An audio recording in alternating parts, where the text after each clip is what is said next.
Hello, I wanted to share my favorite way to make bread. I've perfected this recipe. It is my tried and true method, so I hope you'll love it as much as I do.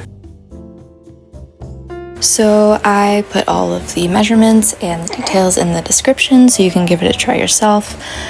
And like I said, this is really easy to make, and as a mom of 3, I can honestly say it's the perfect low effort recipe. If you have a stand mixer, it just makes it that much easier.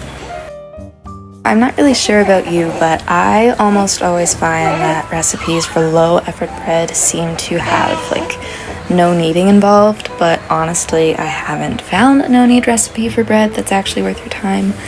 If you want good quality bread with minimal effort, you'll need to be kneading your dough for at least some amount of time.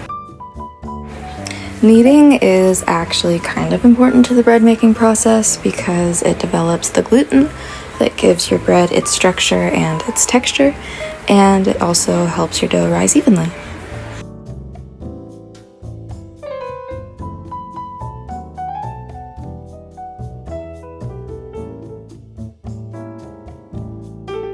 Here you see me adding some sourdough discard to the recipe. It's not actually part of the original recipe, but I just didn't want the discard to go to waste. And the fun thing about sourdough discard is that you can pretty much add it to anything you want. Pancakes, muffins, cakes, cookies, really anything. It just gives it that little bit of extra kick.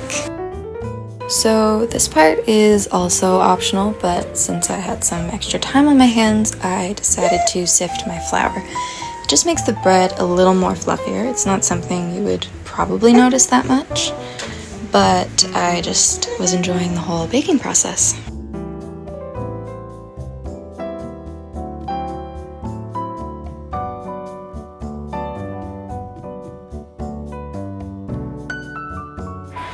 So after it's risen, you'll want to gently shape your dough.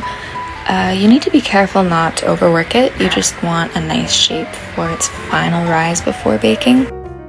I don't really have a preferred shaping method. I just kind of do what feels right, and I just am very sure to not overwork my dough. Otherwise, it's not going to rise properly, and it just will be a very, very dense loaf. So with that being said, just find a method that works for you and one that you really enjoy doing to shape your dough.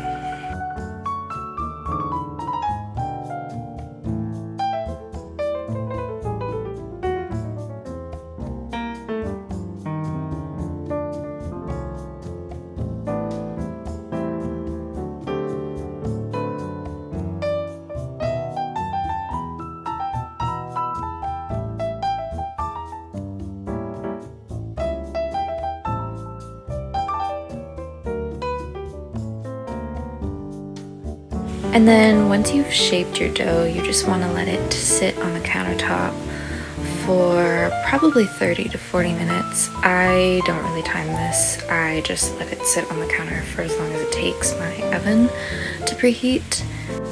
And then I bake my dough until it's a nice golden brown color.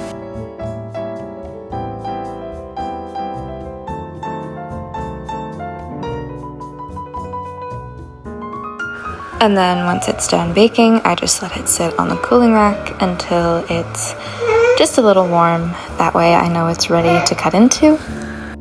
And you can see how nice and fluffy and squishy this loaf came out to be. And that is pretty much it to my bread recipe. Thank you for being here, and I hope you subscribe for more.